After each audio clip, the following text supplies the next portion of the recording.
जय शिवराय मित्रांनो, स्वागत आहे तुमचं आपल्या नवीन व्हिडिओमध्ये. तर मित्रांनो, आज मोजेहोन तालुका खटाव जिल्हा सातारा येथे भव्य दिव्य यमाई देवी यात्रेनिमित्त यमाई केसरी ओपन बैलगाडा शर्यतीचे मैदान पार पडत आहे.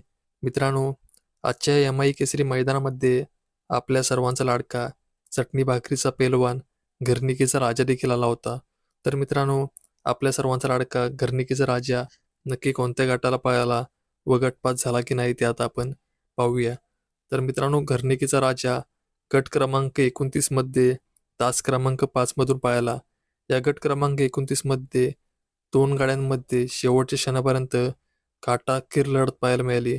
मात्र शेवटच्या क्षणाला थोडक्यासाठी आपल्या सर्वांच्या लाडक्या चटणी भाकरीचा पैलवान घरनिकीचा राजाचा पराभव झाला आहे. तर मित्रांनो, आपल्या सर्वांचा लाडका घरनिकीचा राजा सध्या गुलालासाठी संघर्ष करत आहे. आज देखील राजाने खूप सुंदररित्या लढत दिली होती. पण मित्रांनो, आज देखील राजाला नशिबाने साथ दिली नाही आणि त्यामुळेच थोडक्यासाठी राजाला पराभव स्वीकारावा लागला आहे. तर मित्रांनो, काही हरकत नाही. हेही दिवस लवकरात लवकर निघून जातील आणि आपल्या सर्वांचा लाडका हिंद केसरी राजा आपल्याला गुलालामध्ये पाहायला मिळेल. तर मित्रांनो, यावर तुम्हाला काय वाटते ते मला कमेंटच्या माध्यमातून नक्की सांगा. आणि चॅनलवर नवीन असेल तर चॅनलला सबस्क्राईब करून घ्या आणि व्हिडिओला लाईक करायला विसरू नका.